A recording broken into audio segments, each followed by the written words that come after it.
이신 장호영 다니엘 신부님 큰 박수로 맞이하도록 하겠습니다.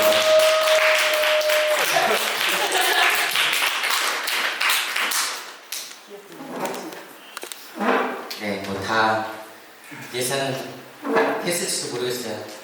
오늘 이렇게 창세기학교를 이제 시작을 하게 됐는데 전국 모임을 저번에 저희가 작년 11월에 이제 가게 됐었어요, 대구로.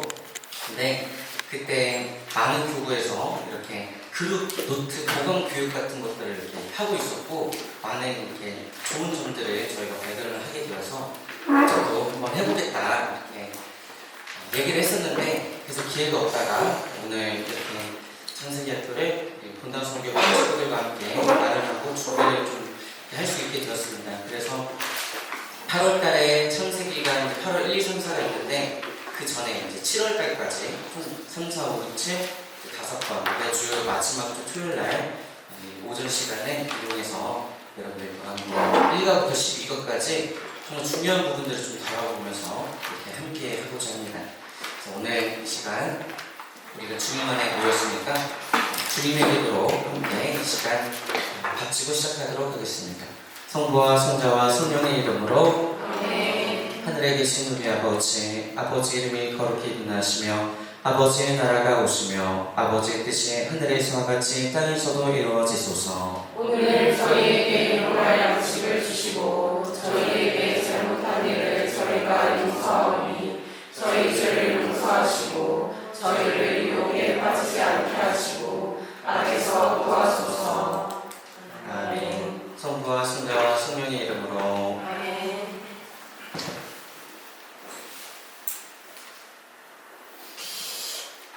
바쁜 시간 속에서 와주셔서 너무 감사드리고 어떻게 보면 시작은 항상 좀 미비할 수도 있어요. 하지만 이 여러분들이 정말 기쁘게 또 좋은 시간을 보내면 그런 것들이 또 매력이 되어서 많은 함께하지 못하는 사람들이 다음에 또 기회가 있을 때 창세기학교, 뭐 탈출기, 마루과학교도 호응이 좀 계속 있겠죠. 저뿐만 아니라 또 이제 열심히 하시는 신부님들 모셔서 이렇게 함께할 수도 있고 그래서 여러분들이 시작을 좀 잘 해주셔야 또 기쁘게 우리가 더 많은 것들을 준비할 수 있을 것 같습니다.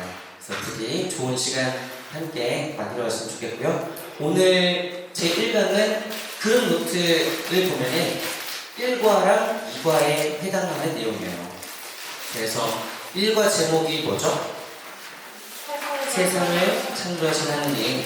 그 다음에 2과의 제목은 사람을 창조하신 하나님. 그래서 제가 이렇게 세상과 사람을 창조하신 하나님 이렇게 적어봤습니다. 그러니까 세상을 창조한 것도 하나님이고 사람을 창조하신 것도 하나님이죠. 그래서 세상과 사람 그 사이에는 하나님께서 계시는 거예요. 그래서 우리가 살아가고 있는 이 모든 순간들, 사람, 내가 마주하게 되는 사람들, 어떤 모든 순간들 안에 하나님께서는 함께하고 계시는 거죠. 그래서 우리가 임마누엘 하나님이라고 이게 고백해 볼 수가 있는 것이고, 그래서 우리가 정말 그냥 살아가고 있는 이 세상, 이 삶이 얼마나 소중한 것인지를 우리가 깨닫게 되는 시간으로 오늘 이렇게 좀 보낼 수 있으면 좋겠다라는 생각이 들었습니다. 여러분들 한번 예습이라고 하긴 그렇지만 한번 쭉 공부를 했던 것이고 창세기 다 수료를 하셨잖아요. 그룹 공부도 하시고 연수도 다녀오시고 그리고 혹시 창세기 그룹 봉사를 안 해본 분 있으시면 한번 그룹 좀 해보신 분들도 많죠. 그러면 이제 한번 이렇게 좀 익숙한 내용일 수도 있어요. 하지만 새롭게 다가오는 것도 분명히 있을 겁니다. 세상의 창조 과정 첫 단계, 처음이 참 중요한 것 같아요. 항상 무엇인가 새롭게 뭔가 할 때도 시작이 발이다 이런 얘기도 하잖아요. 어둠의 심연에 같은 자리에 빛이 생겨라 이렇게 하나님께서 말씀하셨습니다. 그러니까 어떻게 보면 그냥 아주 깜깜한 우리 그 성경은 준비를 안 해오셨죠? 맞아요. 그래요? 창세기 1절에 보면은 우리가 자세히 이렇게 보면은 땅이 있었고 물이 있었고 심연이 있었고 하나님의 영이 이렇게 그 심연 위를 이렇게 물 위를 돌고 있었어요. 그게 처음의 모습입니다. 그때 빛이 생겨를 하면서 이 어두웠던 부분들이 밝게 빛나게 되었죠. 그리고 빛이 있으면 아무것도 보이지 않았던 그 공간들이 환하게 보이면서 드러나게 됩니다. 그것부터 시작을 하는 거예요. 네. 하나님께서는 어둠을, 심연을 없앤 것이 아닙니다. 빛을 만드신 것 뿐이에요. 그래서 어둠을 없앤 것이 아니라, 이게 왜 중요하냐면 빛과 어둠은 공존하는 것이다라는 말을 이렇게 드리고 싶어서 이런 얘기를 해봤어요. 우리가 이번에 이제 성삼일, 우리 고해성사 아직 이런 건 개인적인 프라이버시니까 네, 보신 분도 있고 안 보신 분도 있겠지만, 제가 항상 이런 얘기를 해요. 죄라는 것은 없애는 것이 아니라 씻어내는 것이고, 씻어내는 것은 사랑이다. 죄를 내가 없애려다 보면은 죄를 지은 나까지도 없애질 수가 있고, 나를 내 자신의 보잘것없는 존재로 우리가 생각할 수도 있어요. 하지만 죄라는 것은 씻어내는 것이다. 하나님의, 내가 이렇게 부족하고 보잘것없고 나약한 죄를 지는 인간이지만 그보다 더 큰 하나님의 사랑을 내가 깨달음으로써 우리는 그 죄에서 벗어나서 본래 깨끗했던 하나님의 모상으로 우리가 다시 회복할 수 있다. 이런 얘기를 할 수가 있는데, 이렇게 빛과 어둠은 공존하는 거예요. 그리고 하나님의 복과 인간의 죄 역시 공존하고 있습니다. 그래서 우리가 어둠을 바라볼 것인지 빛을 바라볼 것인지 우리 자신에게 달려있는 거죠. 그래서 내 자신이 하나님께서 계시는 성전으로서 참 귀하고 소중한 존재구나, 이런 것들을 깨달음으로써 이제 우리는 나와 똑같은 하나님의 모상, 또 하나님께서 함께하고 계시는, 당신께서 만드신 모든 창조물 그 안에서 우리는 하나님을 발견하고, 그분께서 나에게 이런 것들을 주셨다면 어떤 의미가 있을까? 나를 중심으로 생각하는 것이 아니라 하나님을 중심으로 이렇게 생각할 수 있게 되는 거죠. 이분 아우구스티노 성인이라고, 제 동기 중에는 김두열 아우구스티노 성인이 계시는데, 아우구스티노 성인의 우리가 삶을 보면은 고백록이라고 있어요.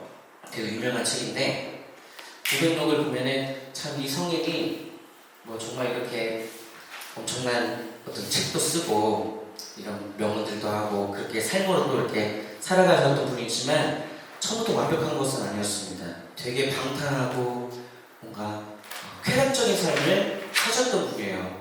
그러다가 아이들이 막 이렇게 뭐 성경을 펼치고 막 놀고 있는 것을 보는데, 본인이 가서 그걸 딱 보니까 이렇게 하나님께서 들려주신 어떤 말씀들을 자기가 이렇게 받아들이게 되고, 바로 하나님에 대한 방향이 가장 중요하구나, 우리의 삶에서 그런 것들을 고백하셨던 분인데, 이런 얘기를 하셨습니다. 악은 선의 결핍이다. 우리는 악과 선, 이걸 그냥 이등분으로 나눠가지고 바라보죠. 그래서 선에서 우리가 선을 막 추구하려고 하고 선을 바라보려고 하고, 악은 바라보려고 하지 않는, 그리고 그러다 보니까 우리는 어떻게 보면 죄를 짓게 되는 걸 수도 있어요. 왜냐하면 악에서도 선을 이끌어 주시는 분이 하나님이고, 우리는 어둠이 중요한 것이 아니라 이 어둠 속에서 밝게 빛나는 빛을 우리가 발견하는 것이 중요한데, 어둠에 갇혀 있으면 그냥 계속 어둠에 갇혀 있게 되는 거죠. 그래서 악은 선의 결핍이다. 그러니까 선이 있어야 될 자리에 선을 바라보지 못했을 때 나타나는 것, 그것이 악이다. 그래서 어둠이라는 악은 선이라는 빛이 있어야 될 때, 있어야 할 자리에 빛이 없을 때 나타나는 현상이다. 이렇게 말해볼 수 있습니다. 그래서 좀 쉽게 얘기해보자면, 우리가 태양을 앞에 두고, 태양이 이제 하느님이라고 우리가 생각을 해본다면, 빛이신 하느님을 바라보고 우리가 이제 앞으로 나아가게 되겠죠. 근데 그 하느님에 대한 방향을 내가 잃어버리고 등을 돌리게 되면 이 그림자가 만들어집니다. 그리고 사람들은 이 그림자를 보면서 나한테는 이렇게 어둠밖에 없지, 이것만 바라보게 되는 거예요. 그러면서 하나님께서 바로 내 뒤에 계신데 나는 하느님께서 안 계시는 하느님의 부재 체험을 이렇게 하게 됩니다. 하지만 빛이 있기 때문에 그림자가 있듯이 우리가 중요한 것은 이런 죄를 지은 나의 모습, 이런 악이라는 어둠을 통해서 우리는 빛의 존재를 반대로 알 수가 있고, 그럼 우리는 빛을 향해서 방향을 이렇게 트는, 이게 바로 회개거든요. 회개라는 단어를 보면은 메타노이아, 슈브라는 단어가 있어요. 그리스어는 메타노이아, 그 다음에 히브리어는 슈브라고 하는데 다 방향성과 관련이 있습니다. 메타노이아는 관점을 달리해서 바라보는 것을 의미하고, 슈브는 가던 길을 돌려가지고 뒤를 돌아보다라는 뜻을 가지고 있어요. 슈브는. 그래서 우리가 하느님이라는 빛을 앞에 두고 우리가 정작 해야 될 것은 그 빛을 향해서 내가 방향을 도는 것. 악이라고 생각했던, 어둠이라고 생각했던 것들 안에서 아무것도 없다.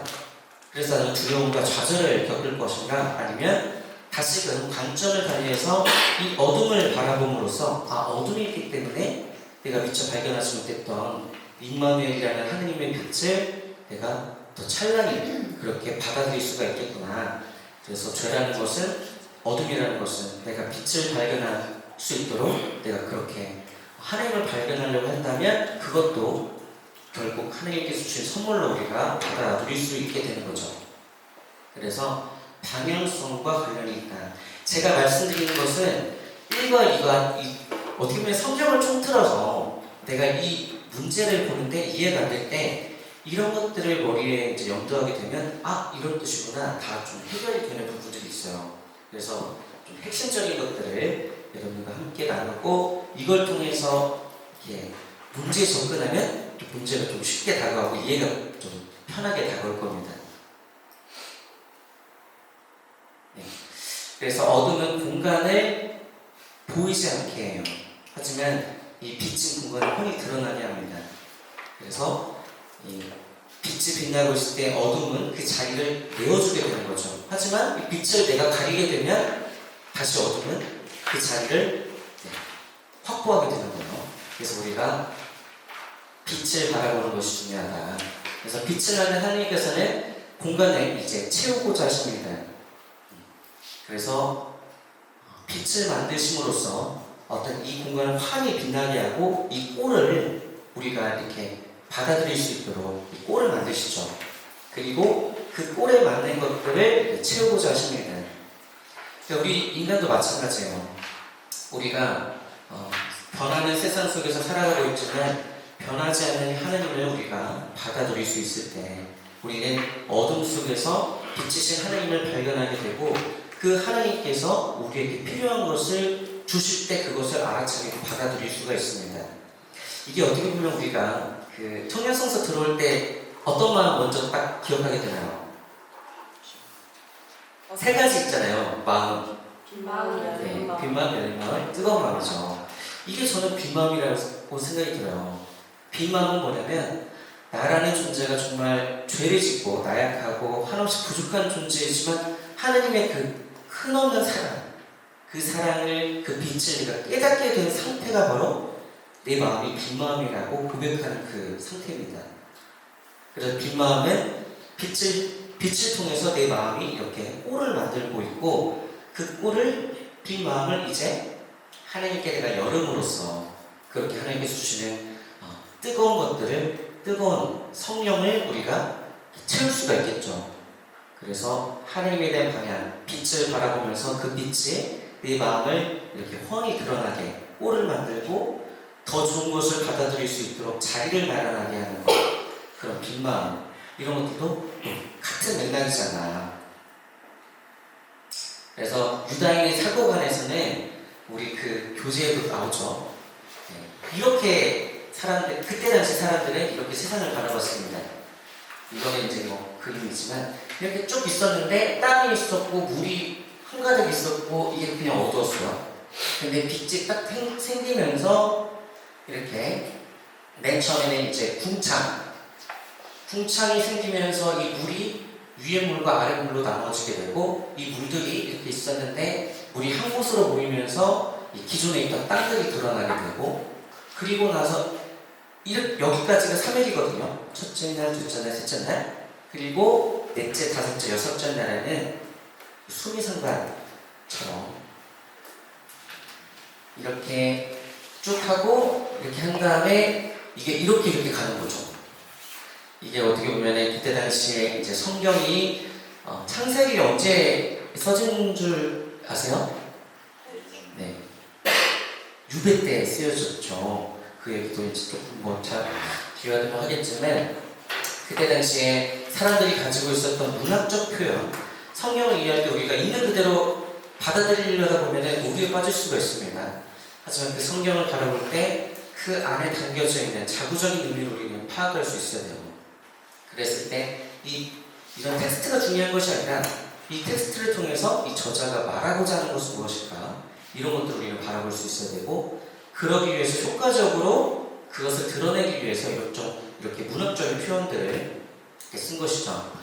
그래서 첫째 날, 둘째 날, 셋째 날은 이렇게 꼴을 만들고 그 꼴을 낮과 밤, 빛을 통해서 이렇게 비어있게 되는 부분들, 낮과 밤을 만들려면은 이제 해나 별이 이렇게 채워지게 되는 거죠.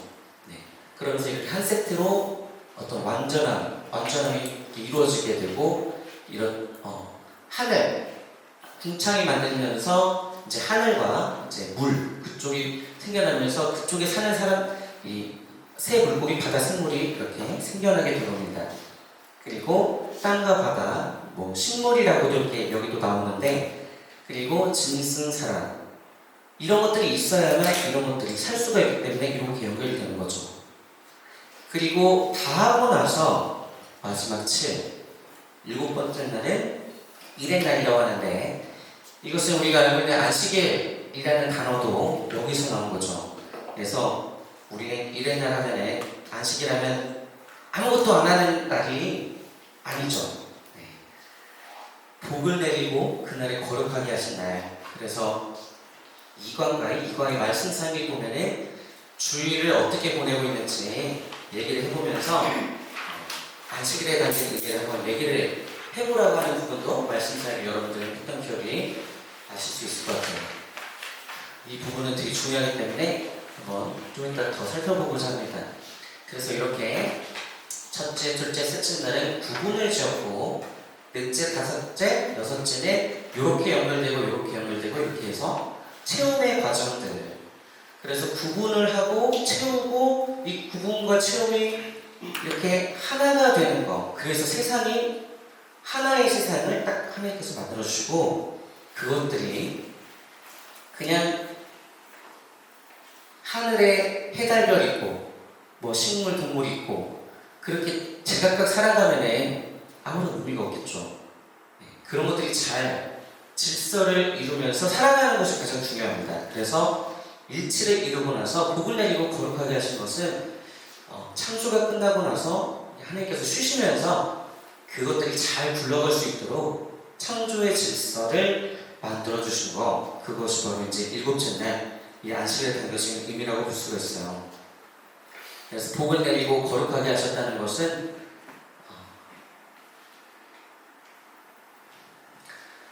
어떤 생명을 살리고 보살피는 일이라고 볼 수가 있습니다.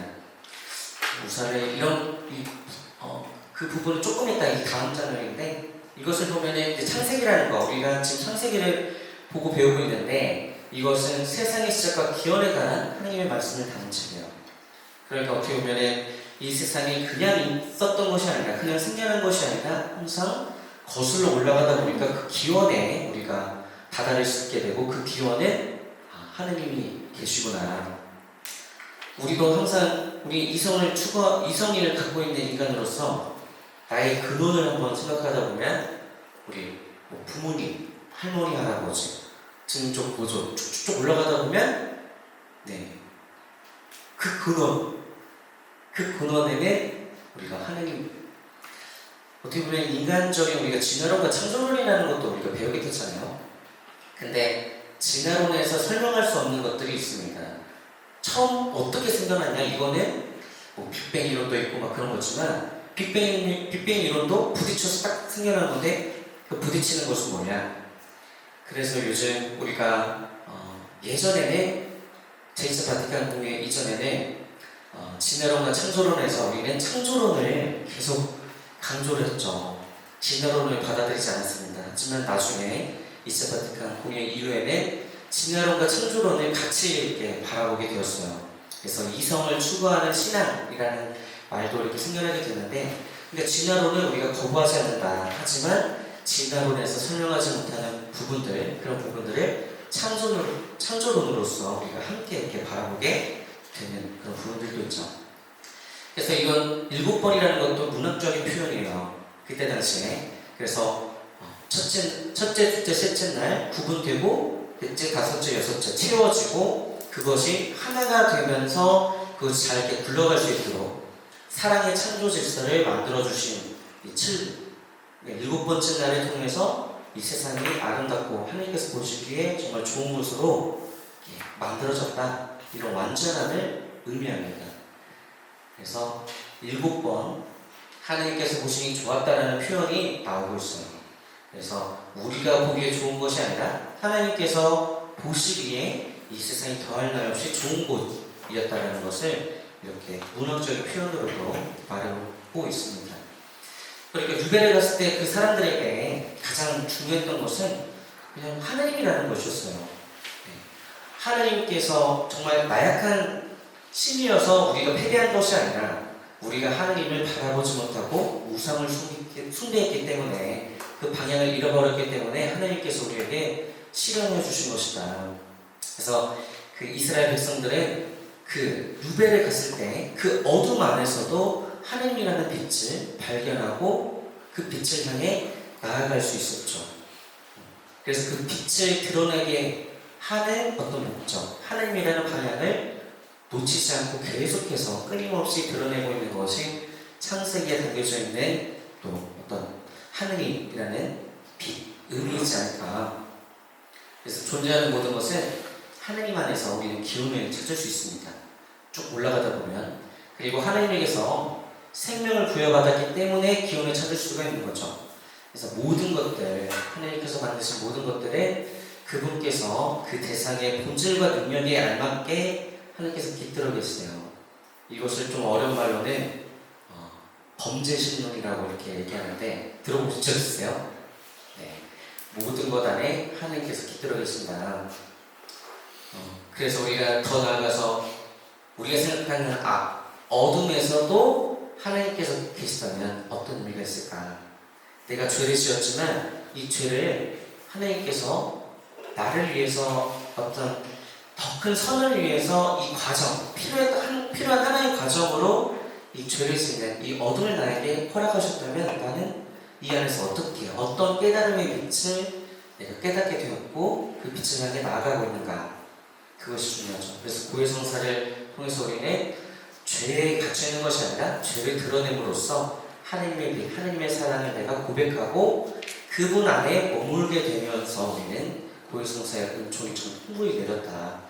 그래서 오늘 여러분들 저녁에 성토요일날 미사 이렇게 가게 될 텐데 부활 찬송이라고 혹시 들어보셨어요? 액출 때 신부님이 한 5, 6분 이렇게 용약하여라 이렇게 노래 부르는 거 있는데 거기 잘 오늘 유심히 들어보시면 우리가 지은 죄, 그 죄가 복되다라고 표현합니다. 왜냐하면 그 죄를 통해서 예수님을 우리가 만나게 되었거든요. 그래서 복된 악이라는 말도 거기에 이렇게 나오게 됩니다. 그래서 여기는 하나님께서 이제 사랑의 창조 질서를 만들어서 첫째 날부터 여섯째 날까지 만드신 것들을 이렇게 잘 질서를 가지고 잘 어우러질 수 있도록 이끌어 주었고 그거에 대한 권한을 인간에게 이렇게 맡겨주신 거죠.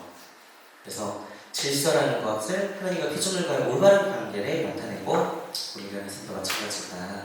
인간에게 우리의 이 사랑의 창조 질서, 당신께서 보시기 좋았던 세상을 우리가 그렇게 당신의 모습으로 창조된 우리가 하나님의 눈으로 그분의 어떤 사랑이 담긴 하나님은 사랑이시기 때문에 그 사랑으로 바라보고 돌볼 수 있게 그게 바로 안식일은 사람의 주인 사람의 아들이 안식일의 주인이다. 이런 부분들도 예수님이 가르쳐서 하신 말씀이지만 또 이 사람에게 당신의 어떤 일을 하느님의 일을 맡기셨다라는 부분도 찾아볼 수가 있어요. 이 향유와 사용, 향유가 뭔지 아세요 혹시? 이것도 아우구스티노 성인이 얘기했던 부분인데, 향유는 내가 가야 할 곳을 알고 가는 겁니다. 그러니까 내가 하느님께로부터 와서 하느님께로 되돌아가는 우리 여정이 있다라고 교회는 인간을 이렇게 표현을 하고 있는데, 하느님 저기 계시면은 우리 하느님께로부터 나왔어요. 하느님께서 우리를 미리 계획하시고 알고 계셨고 그렇게 선택해서 우리 세상에 불러주셨거든요. 그리고 우리가 하느님께로 되돌아가는 이 과정을 때로는 일직선으로 가는 것이 아니죠. 우리는 나선형을 통해서, 그건 좀 이따가 알아보겠지만, 우리는 계속 방향을 잃고 다시금 하나님의 사랑을 깨닫고 어둠 속에서 빛을 발견하고 다시금 방향을 하나님께 되돌리고 다시 나아가고, 이게 하나님에 대한 방향을 잃고 사랑을 느끼고 다시 가는 것도 이게 터닝포인트, 회개라고 볼 수가 있죠. 그래서 이렇게 쭉 가게 되는데, 향유라는 말은 하나님 계심을 내가 알고, 예수님께서도 십자가를 버린 게 아니라 짊어지시고 하나님께서 당신을 살리신다는 것을 분명히 알고 계셨어요. 3번이나 되는 죽음과 부활 예고를 하셨거든요. 근데 제자들은 죽음만 바라보니까 절대 그러서는 안 된다 얘기하셨지만, 나는 십자가 못 박혀 돌아가고 나서 사흘날에 부활하겠다라고 분명히 이렇게 성경에서 말씀하고 계시거든요. 그래서 예수님께서도 십자가를 짊어지고 걸어가실 때, 그게 그냥 죽음으로 끝나는 것이 아니라 부활해서 다시 하나님께로 되돌아갈 것을 알고 그렇게 걸어가신 거죠. 그래서 향유라는 말은 내가 바라보는 어떤 최종 목적을 확실히 알고 걸어가는 거예요. 향유. 그러니까 그분에 대한 방향을 놓치지 않으면 이 모든 것들이 나는 되게 자유롭게 되는 거죠. 그래서 저는 이제 주님 안에서라는 말을 되게 좋아하는데, 주님 안에 있으면, 그분 안에 머무르면 뭔가 막 어떻게 보면은 그분 안에 있다라는 것은 나를 막 한정짓고 얽매어오고 압박하는 것으로 들릴지도 모르겠지만, 그분 안에 있음으로써 우리는 어떤 것들을 하더라도 그분에 대한 방향을 놓치지 않으면 내 삶이 자유로워지는 거죠. 그래서 우리는 하느님을 향유해야 되는 거예요. 그래서 가는데 이 향유를 하기 위해서, 하나님께 나아가기 위해서 나에게 주어지는 것들을 잘 사용할 수 있어야 됩니다. 그런데 때로는 정말 하나님을 듣고 나한테 좋은 것들, 세상도 어떻게 보면 하나님께서 나에게 주신 세상의 것들을 내가 향유를 하게 되버리면 하나님을 사용하게 되겠죠. 그래서 우리가 항상 하나님께 방향을 두고 나에게 주어진 것들을 하나님을 향해 나아가는데 사용을 할 수 있어야 돼요. 그런 것들을 이렇게 혼동해서는 안 됩니다. 그게 우리 인간의 삶도 마찬가지라는 거죠. 그래서 창조 질서를 유지하고, 이 창조 질서를 통해서 우리는 조화를 이룰 수 있고 하나님과 올바른 관계를 맺을 수 있어요. 그리고 그분께서 보시기 좋은 삶을 우리가 살아갈 수 있습니다. 그리고 이것들을 하나로 다 묶는 것은 하나님은 사랑이시라는 말. 창조 질서를 유지하는 것은 사랑이에요. 사랑은 무언가를 돌보고 살리고 함께하고자 하는 것들. 그래서 하나님은 사랑이시라고 고백하면서 임마누엘, 늘 함께하고 계시는 분이라고 고백을 하죠. 그러니까 사랑이라는 말의 또 다른 말은 함께 있는 거. 창조 질서는 인간에게 창조 질서를 유지하라고 우리에게 임무를 부여하셨는데, 그것은 사랑으로 돌보고 함께하면서 이끌어주라는. 그래서 프란시스코 교황님도 여러분들도 알다시피 이제 동성애, 낙태, 최근에 이제 프랑스에서 헌법에 이제 낙태가 이제 들어갔죠. 그걸 보면서 이제 교황님께서 되게 슬퍼하셨는데, 낙태를 한 사람, 또 동성애자, 교회 가톨릭에서는 분명 그것은 안 된다라고 얘기를 하지만, 낙태를 하는 사람, 동성애에 빠져있는 사람들을 우리가 내쳐서는 또 안 돼요. 왜냐하면 그런 것보다 더 위에 있는 것은 사랑이기 때문에. 그래서 우리가 할 수 있는 것은 그들을 사랑으로 바라보는 거. 그래서 프란시스코 교황님은 그런 얘기를 하셨어요. 동성애 안 된다, 낙태 안 된다. 하지만 그렇게 한 사람들, 죄를 지은 사람들을 우리가 내치기보다 함께하면서 올바른 길을 갈 수 있도록 이끌어줘야 된다. 이렇게 얘기를 하셨죠. 이게 다 똑같은 거잖아요.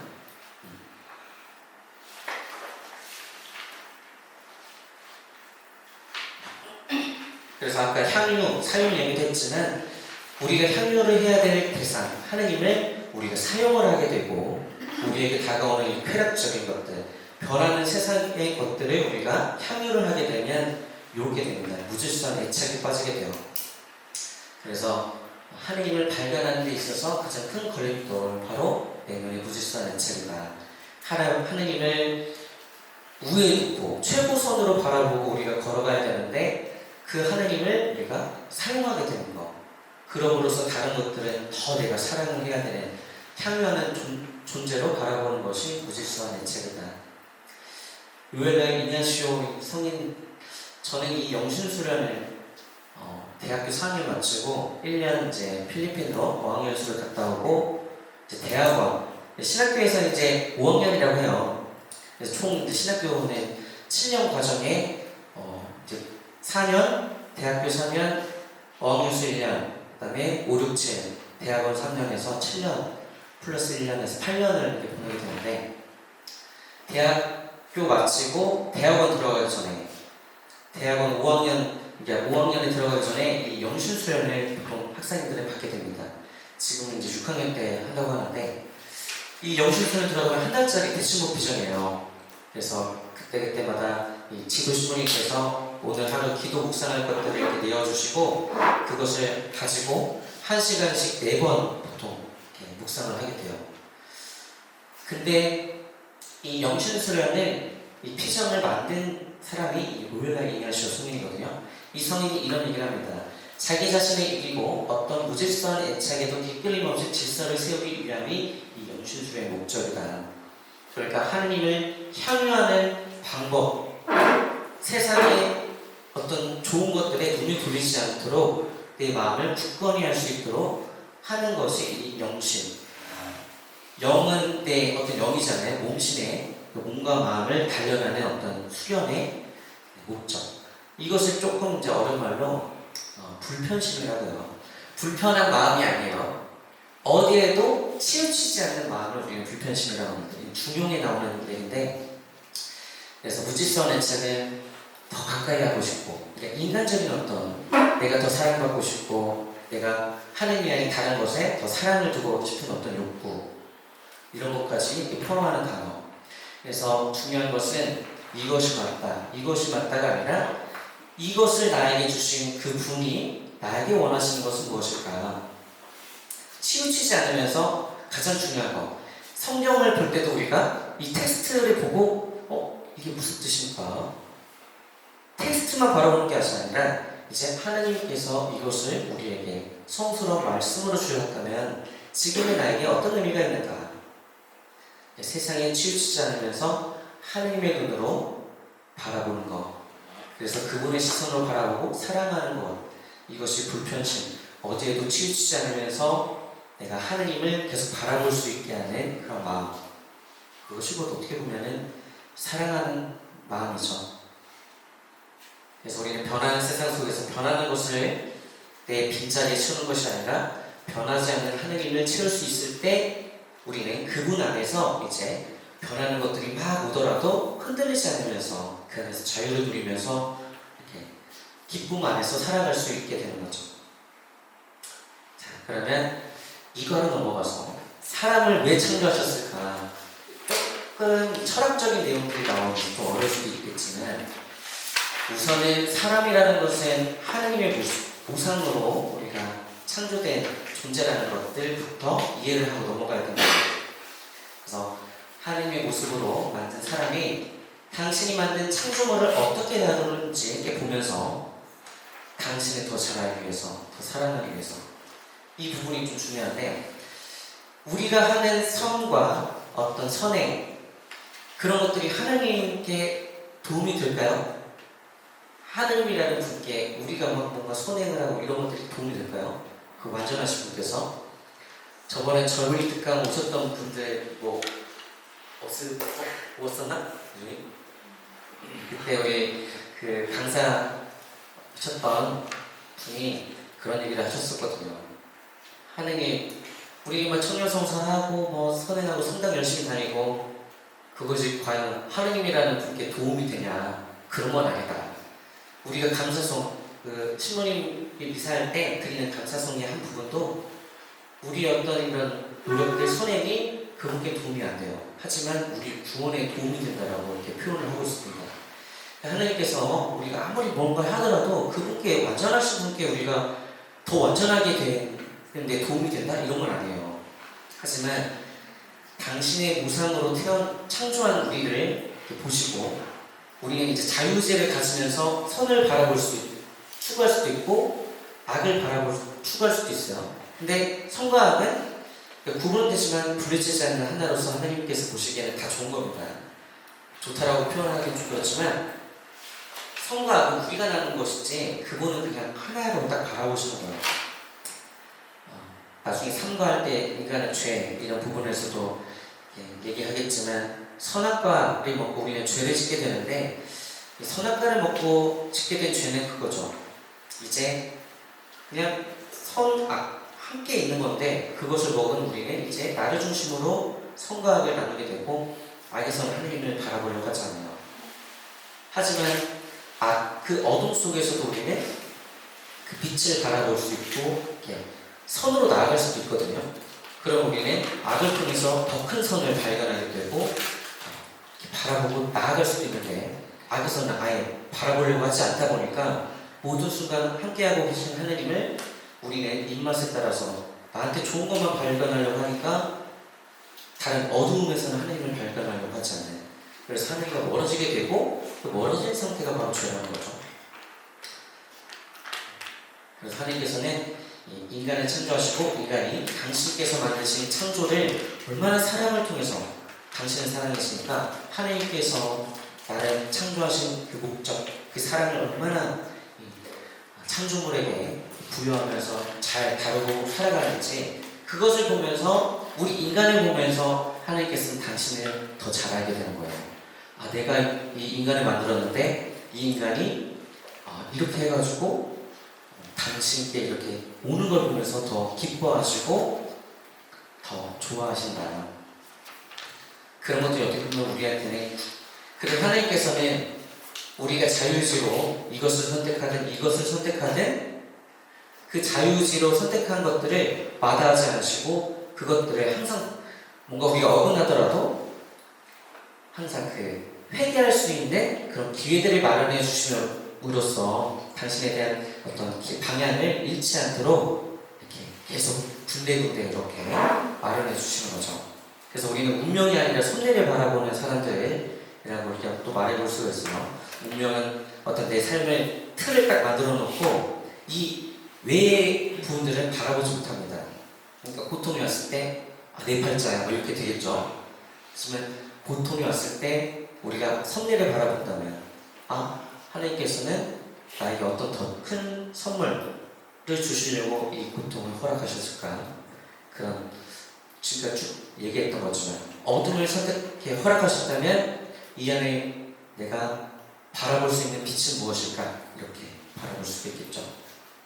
그래서 하나님께서 사람에게 내리신 권한은 이렇게 당신의 뜻대로 다스리는 권한이고 그것이 바로 사랑이다. 생명을 돌보고 살리는 일. 그래서 아까 되돌아가면 창세기 2장 3절에 보면은 안식일에 당신이 쉬셨다. 근데 복을 내리고 거룩하게 하셨어요. 그리고 이제 인간을 창조하실 때 창세기 1장 29절에 보면은 사람을 만드시고 이렇게 말씀하셨어요. 이제 내가 온 땅 위에서 씨를 맺는 모든 풀과 씨 있는 모든 발령을 너에게 준다. 이거를 먹을 수 있게 주신 거죠. 근데 이 씨라는 것이 중요해요. 씨라는 것은 그냥 가만히 놔두면 자랄까요? 이만한 씨가 그냥 놔두면 그냥 썩고 없어지겠죠. 하지만 우리가 이것을 잘 돌보고 살리고 보살피면 이 씨가 줄기를 내고 뻗게 되고 나무가 되고 열매를 맺게 되고 그 열매가 또 나를 살게 하고 또 이웃을 살게 하는 그런 열매가 될 수가 있는 거죠. 그래서 이 씨라는 것들, 이런 것들도 이 생명을 돌보고 살리는 일, 이런 것들을 삶을 통해서 하면서 먹고 살아라, 그런 의미를 또 갖고 있어요. 이런 것들은 뭐 어디에 나오는 내용이 아니니까 잘 이렇게 알았다가 우리 다음에 그룹 이렇게 봉사자 하면 그룹 봉사 하시는 분들께 알려주면 좋을 것 같아요. 그래서 씨를 맺는 것들을 주신다는 것을 생명을 돌보고 살리는 일을 의미한다. 이게 바로 안식이라는 의미고, 이것을 하는 사람은 아담이라고 하는데, 이거는 이제 히브리어입니다. 그래서 지금은 우리가 성경을 바라볼 때는 사람이라고 표현하지만 그 사람의 히브리어 원문을 보면은 사람이라는 단어는 지금 아담이라고 쓰고 있어요. 그래서 우리가 보는 성경에는 아담 치면은 안 나와요. 그렇잖아요. 근데 그 아담을 우리가 이 통용해서 쓰는 것은 바로 그 사람이 바로 어원이 바로 아담이라는 것이고, 아담아는 이제 흙이라는 뜻입니다. 그래서 창세기에 보면 또 흙을 하나님께서 이렇게 빚어 만드시고 당신의 생명의 숨을 이렇게 불어 넣으셔서 생명체가 되게 하셨다, 이렇게 나오죠. 그래서 우리는 흙에서 나온 존재로서 죄의 수일 때 그 죄를 이렇게 부리면서 사람아 너는 흙에서 나왔으니 흙으로 돌아가 존재라는 것을 이렇게 알려주시는 것도 있죠. 그것은 어떤 죄를 용서하라 뭐 이런 뉘우쳐라 이런 것들보다 너의 근원을 바라봐라. 그러니까 죄라는 어둠을 없애기 위해서 발버둥 치는 것이 아니라 빛을 향해 나아가는 것이 중요한 거죠. 어둠은 우리가 물리칠 수 있는 게 아니에요. 발버둥 쳐봤자 그 안에 허우적거리기만 합니다. 우리는 빛을 향해 나아가면서 그 빛이 내 어둠을 물리칠 수 있도록, 그래서 더 큰 어떤 중요한 것들, 가치를 더 깨닫게 되는 것이 중요한 거죠. 내가 여기 손에 순금을 하나 갖고 있는데 이거 누가 달라고 하면 이거 쉽게 줄 수 있겠어요? 하지만 누구가 이 순금보다 더 귀한 것, 다이아몬드를 주면서 이걸 달라고 하면 이걸 놓고 다이아몬드를 찍고 이걸 주겠죠. 그런 것처럼 우리가 뭔가 벗어나려고 하는 것, 그러기 위해서는 더 큰 것을 깨닫게 하는 것이 가장 중요합니다. 운동을 매일매일 하는 것이 어렵다면 어떤 사람들은 정말 악착같이 하잖아요. 근데 그런 사람들 얘기를 들어보면 어떤 큰 깨달음들이 있었어요. 내 건강이 좀 아팠다가 다시 건강해지는데 이런 것들이 중요하게 이제 다가왔다면 더 큰 깨달음, 내가 건강함으로써 나의 사랑하는 가족들을 더 돌보고 지킬 수 있고 사랑할 수 있고, 그런 것들을 깨달으면 내가 미처 하지 못했던 것들을 가능하게 됩니다. 더 큰 깨달음을 얻게 되는 거. 그래서 우리가 안식일에 담긴 의미를 항상 기억할 수 있다면 하나님을 항상 우리가 향유하면서 나아갈 수 있는 거죠. 나에게 주어지는 변화하는 세상 속에서 변하는 것들에 내가 마음을 두기보다, 그래서 중요한 것은 우리가 하나님의 시선으로 바라보는 이 사랑, 안식일에 담겨진 의미를 우리가 놓치지 않는 것이 중요하다.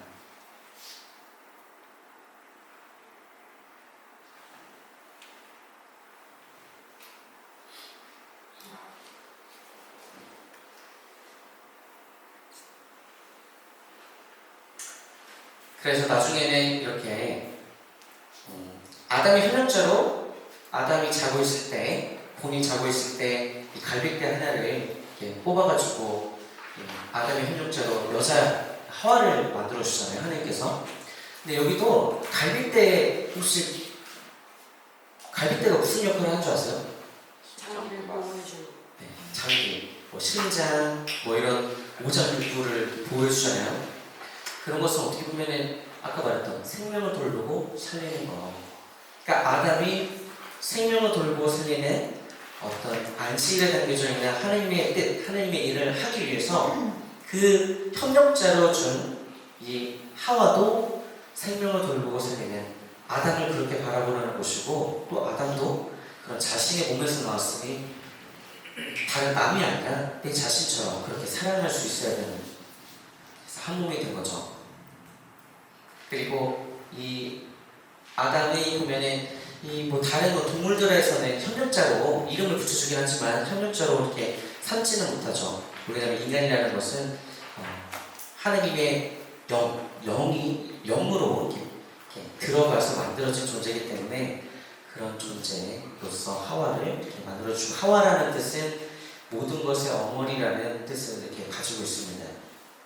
그래서 구약에서의 어머니는 하와라면 신약에서는 이제 우리는 성모 마리아를 이렇게 뽑아볼 수가 있죠. 그래서 옛 아담이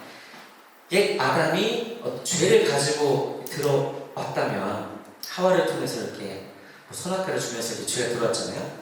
그러면 신약에 와서 새 아담은 예수 그리스도를 통해서 그 죄를 이제는 영원한 생명으로 하나님께서 바꾸어 주셨다.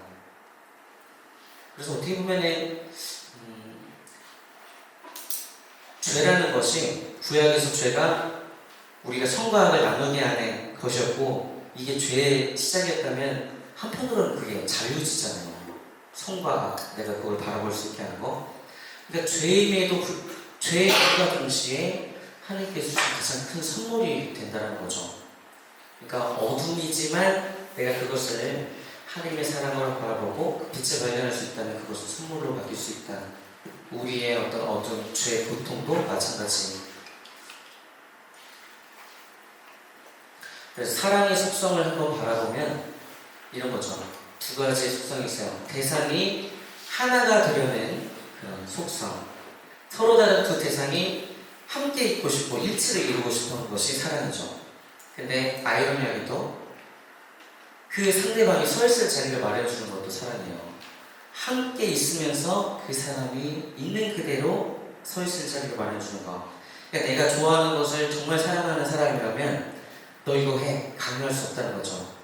내가 정말 좋아하는 사람이 무엇을 좋아하고 무엇을 원하는지를 내가 알고 함께한다는 것은 사랑의 또 다른 말이라고 했잖아요.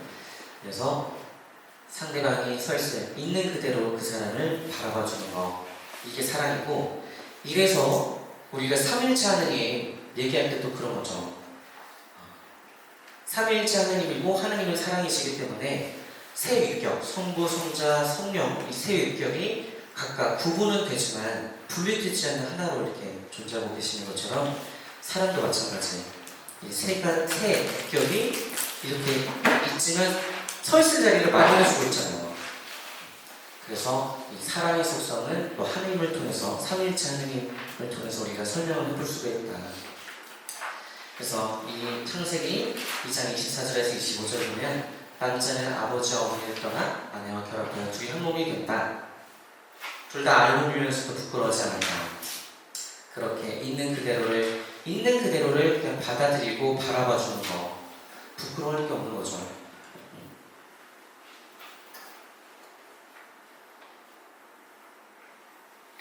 그래서 이제 우리가 구약 안에서 이제 이런 안식일 1과 2가에서는 가장 중요한 게 안식일, 사랑의 창조주성이 가장 중요하기 때문에 신약에 와서도 이 마르코복음 이 부분 보면 예수님의 안식일 이 부분이 미리 이삭을 막 뜯어먹고 있어요. 안식일 날. 그러니까 그 주변의 사람들이 일을 하는 거죠. 뜯어먹는 거니까.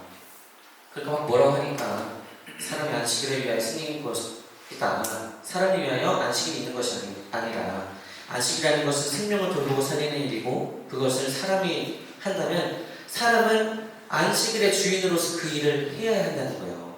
근데 안식일날 아무것도 안 한다고 하니까 이 주인인 사람이 아무것도 안 하고 그 안식일에 얽매여 있는 그런 것들을 금한 어떤 그런 말씀이라고 볼 수가 있습니다.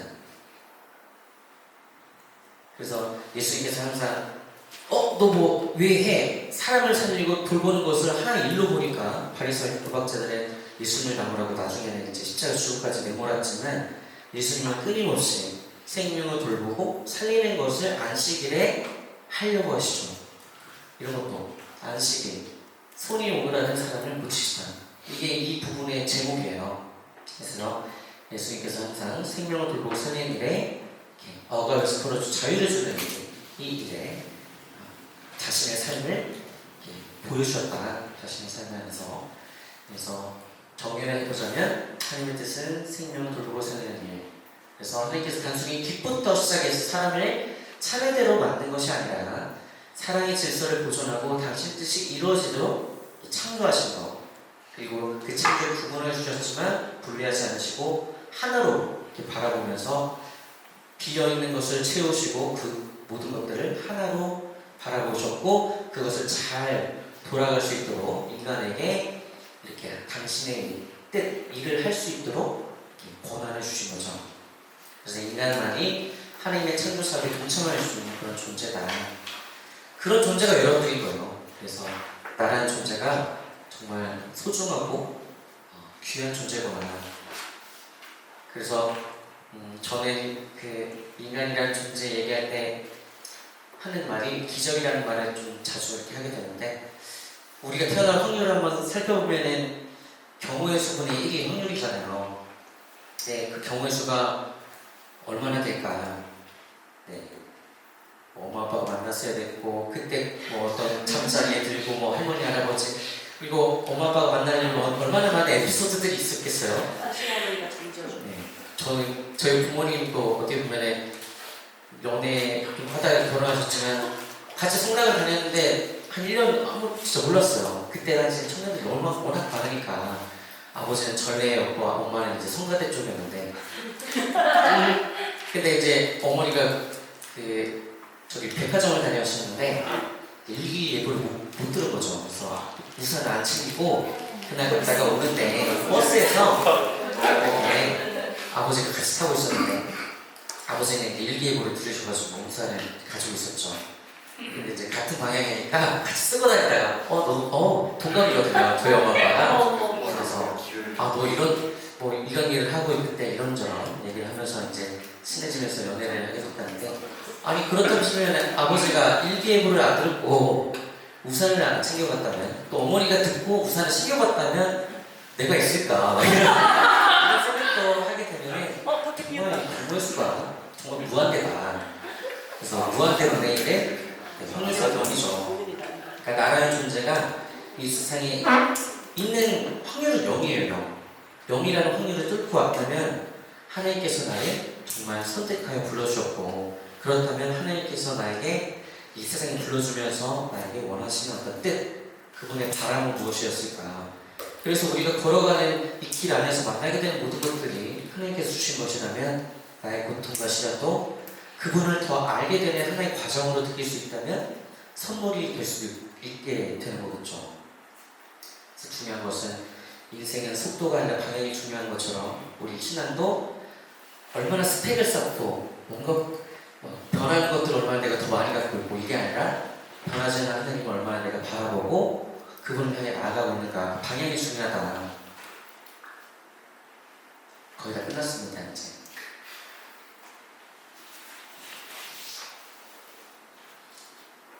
네.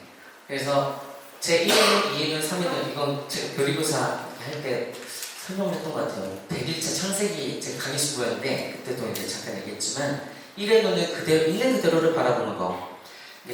지는 해를 바라보면서 아름답다. 2는 내 생각을 좀 넣는 거죠. 지는 해를 바라보니까 막 아른아른거리고 이렇게 바다에 길이 열리는 것처럼 나를 향해서 뭔가 막 뜨거운 것들이 그래서 너무 아름답다. 제 3의 눈은 이 아름다운 것을 내가 이렇게 바라보고 아름답다고 하는데 내가 왜 이것을 보고 아름답다고 할까? 그리고 이 아름다운 것은 대체 누가 만들었을까? 그 눈을 바라보는 눈이에요. 그래서 1의 눈은 누가 지각을 하면 지각했네? 2의 눈은 왜 지각을 했을까? 무슨 일이 있는 것은 아닐까? 제 3의 눈은 이 지각한 친구가 내 눈에, 내 마음에 들어왔다면 하나님께서는 그것을 통해서 내가 뭐 쉬는 시간에 가서 너 괜찮니? 무슨 일이니? 이렇게 여쭤보기를 바라실까? 이런 하나님께서 주신 선물로 받아들이고 내가 그 안에서 의미를 발견하는 거죠. 그래서 우리는 인간은 하나님께로, 하나님의 모습으로서 하나님께 나와서 하나님께로 이렇게 되돌아가는 이걸 저는 집이라고 표현을 했어요. 우리는 이제 집으로 이렇게 쭉 가는데 수많은 선택들을 이렇게 하면서 나아갑니다. 근데 이 선택들이 하나님을 향해서 이 선택들을 막 하며 나가는데 이 선택이 항상 올바른 선택만 있는 것은 아니에요. 내가 자유의지를 가지고 있는 인간으로서 때로는 하나님과 멀어지게 되는 어떤 선택을 할 수도 있는 것이고 가까워지는 선택을 할 수 있는 것이고 이것을 확대해 보니까 아까 말했던 이런 나선형으로 그래서 하나님과 방향을 잃고 세상에 내 시선을 두다 보면 이렇게 방향을 잃고 가게 되겠죠. 하지만 여기서 하나님의 끝없는 사랑 그 사랑을 내가 어떤 사람을 통해서 느낄 수도 있고 가족 어떤 순간 이런 걸 깨달음으로써 회개를 하고 다시금 이렇게 나아가고 근데 유한한 존재니까 이게 계속 반복이 되는 거예요. 그래서 가장 중요한 건 이것을 가까이서 보면 이러지만 멀리서 보면 그냥 일직선으로 바라보게 되겠죠.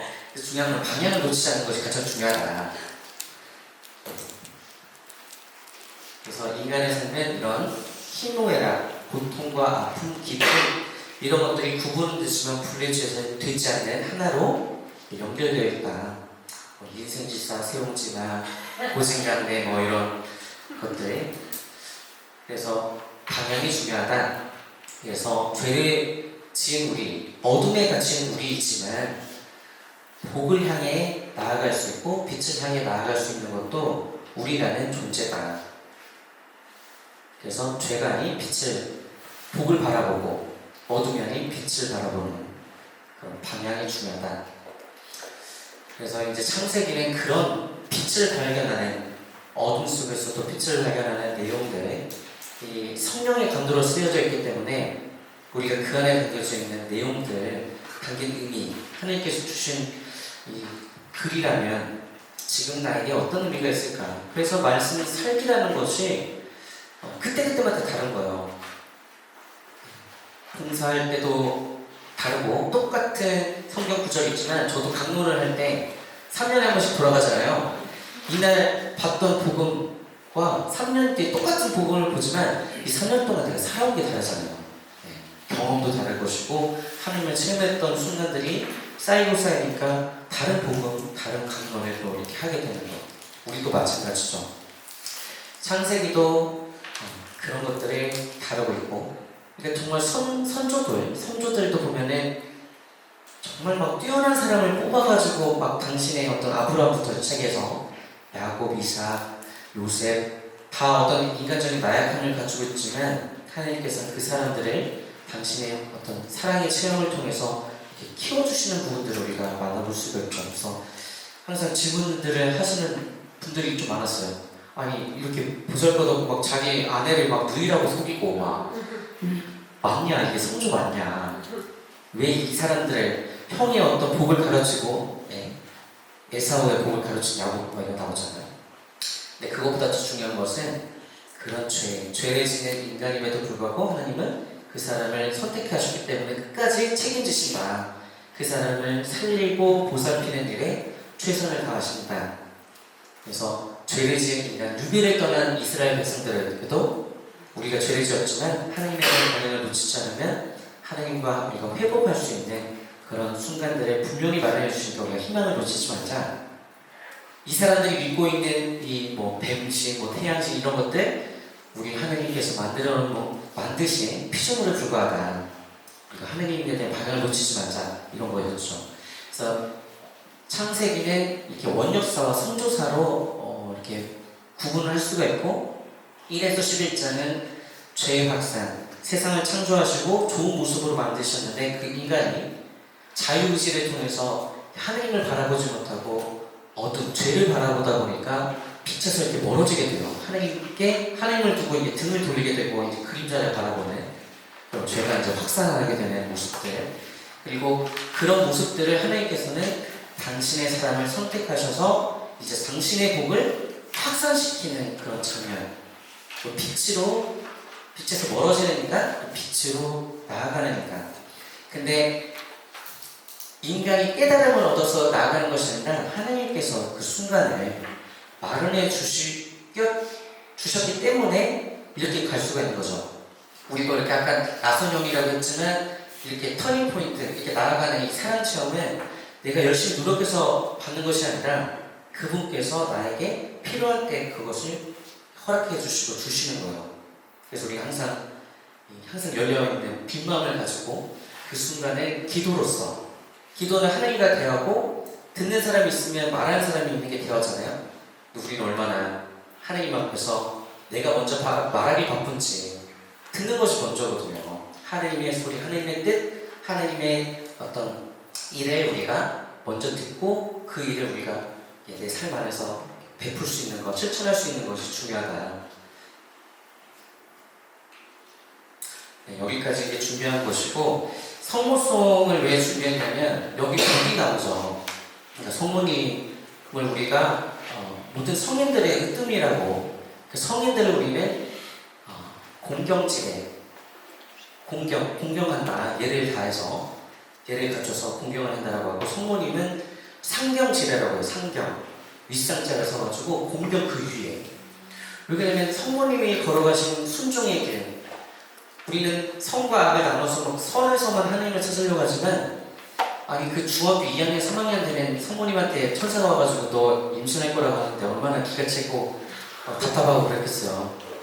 그리고 결혼하기 전에 임신하면 돈이 죽었어야 되는데, 그런 상황에서 그 어둠을 맞이한 성모님은 하나님이라는 빛을 놓치지 않고 그대로 이루어지기를 바랍니다. 순종이라는 어떤 그것을 통해서 빛을 놓치지 않는 그런 모습들, 그런 성모님이기 때문에 은총이 가득하신 분이라고 우리가 말해볼 수가 있고, 여인 중에 복되시고 태중의 아들 예수님, 사람이 되어 오신 하나님을 우리가 잉태하신 분으로서 참 복되시다.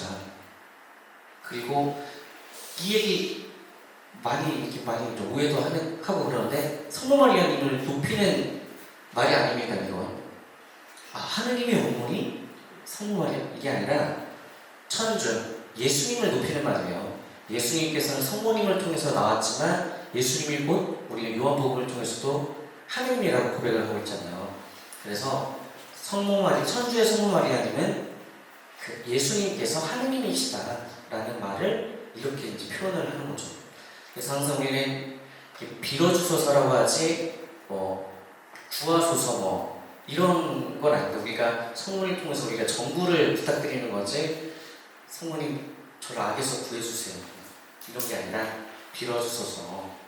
그래서 성모의 밤 행사는 갑자기 예비설이 됐는데 성모의 밤 행사는 전례가 아니라 신심행위다. 우리가 묵주 기도하는 것도 성모님을 통해서 이제 하나님께 우리 기도를 전해달라, 전부의 기도죠. 자, 여기까지고 이런 것들 토대로 이제 여러분들 노트에 지금 잘 정리하셨다가 집에 가서도 오늘 제가 했던 것들은 창세기학교 등록했으니까 교재로서 제가 이제 PDF로 다 드릴 테니까 한번 되짚어 보면서 이런 얘기를 하셨구나. 거기에는 제가 말한 것들 모두 지금 PPT에는 담겨져 있는 건 아니니까 내가 생각했던 것들을 옆에 이제 적으셔서 나중에 이제 그룹 봉사할 때 사용하실 수 있었으면 좋겠고, 말씀 이제 살기 여러분들 이제 나눔을 하게 될 텐데 1과 2과에 있는 내용들을 저는 이제 좀 4가지로 좀 요약을 해봤어요. 근데 조금 어려울 수도 있으니까 1번 같은 경우는 창조주 하나님께서 모든 것을 만드신, 그러니까 우리는 마주하게 되는 모든 것들을 그냥 모든 것이 아니라 하나님께서 계시고 그것을 나에게 주셨다면 그것은 나에게 어떤 의미가 있을까.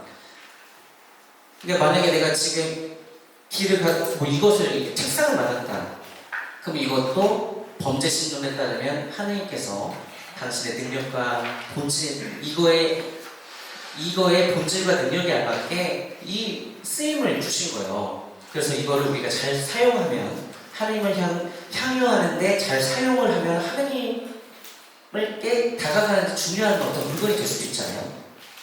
그런 것들이 어떻게 선물이 될 수도 있고, 그러니까 모든 순간 함께하고 계신 하나님을 나는 어떨 때 더 느끼고, 정말 내 옆에 살아계시는 분이구나, 그렇게 느끼고 있는지 한번 얘기를 해보실 수 있으면 좋겠고, 더 나아가서 안식일, 생명을 살리고 돌보는 일을 안식일에 담긴 의미라고 하는데, 나는 과연 그러면 이 생명을 돌보고 살리는 일을 내 삶의 자리에서 어떻게 실천하고 나아가고 있는지.